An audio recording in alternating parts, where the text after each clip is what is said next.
Can you hear it? Well, the White House is expected to suggest COVID vaccine booster shots for every American 8 months after becoming fully vaccinated. Joining us now to discuss is Fox News medical contributor Dr. Marty Makary. Doctor, good to see you. Is it really necessary for everybody to get a booster? I don't think so. You know, right now we need to be laser focused on getting non-immune adults vaccinated. We should be encouraging that. And right now, making big announcements, extrapolating a projection that we may need boosters for the general population, in my opinion, it's not helpful. It's not good timing, and it distracts from our main mission right now. There's no evidence to really support that. You know, there's two kinds of immunity, that against mild infection and that's against death and severe illness. And it appears the protection against death and severe illness is still durable, lasting, and going strong with vaccinated or natural immunity. But there does seem to be a reduction in vaccinated immunity, doesn't there? We know enough about it now to realize that, no? Well, that's a good point. You know, natural immunity may be stronger and more durable, and public health officials have been very queasy about saying that publicly because they're worried people will just go out there and get the infection. You still want to get vaccinated if you have no immunity and rather than get the infection, but for those who have natural immunity, it's going strong, and an Israeli study suggested it's 6.7 times more effective than vaccinated immunity. So one of the, you know, we've talked about this, one of the greatest failures of our medical leadership has been ignoring natural immunity. Well, we're going to talk about that in a second. I still want to talk about the vaccines, though, that we have now. It seems, and again, correct me if I'm wrong, and data may be incomplete, but that the Moderna vaccine is holding up better against the Delta variant in terms of the breakthroughs among the vaccinated than the Pfizer. Is that correct?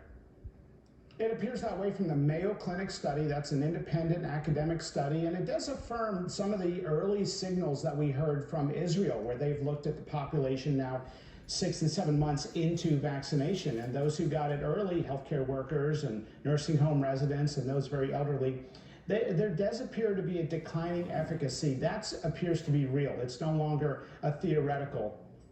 What was the vaccine oversold a little bit? I mean, I know the effectiveness with the Delta variant has come down quite a bit, particularly with the Pfizer vaccine.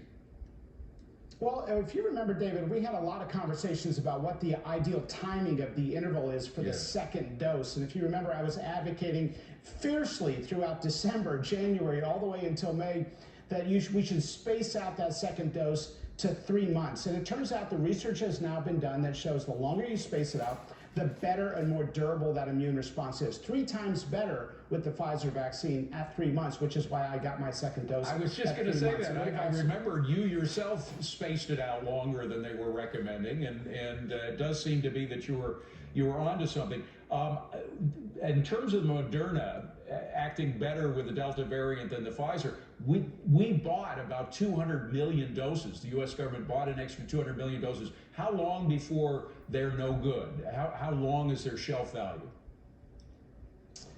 Well, the ones that are being produced now can be frozen for several months.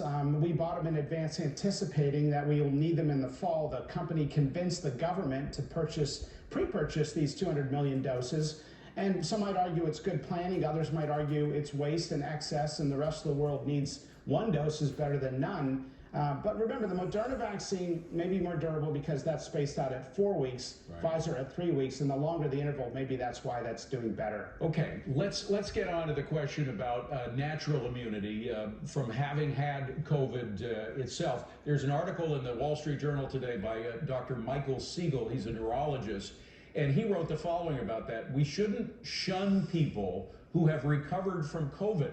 Vaccine mandates for in-person interactions, whether imposed by governments, employers, or businesses, should make exceptions for the previously infected, who, thanks to natural mucosal immunity, that's immunity in the nose, are likely at less risk than never infected vaccinated people because of spreading the virus to others. You have been saying that for at least a couple of weeks now since I talked to you. In France, in addition to the vaccine passports, they also allow for antibody tests as a means of getting into various venues that otherwise would require a vaccine passport. Do you think we should do the same here?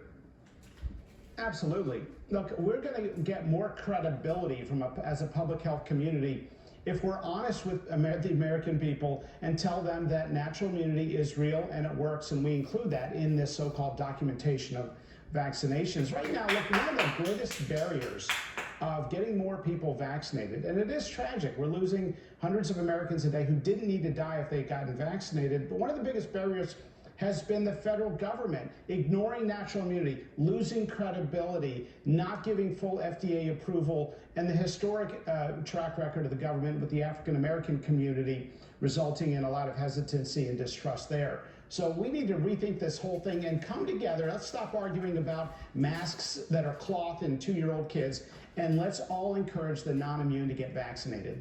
Dr. Marty Makary, good to see you, doctor. Thank you so much for being here. Appreciate it. Coming up next.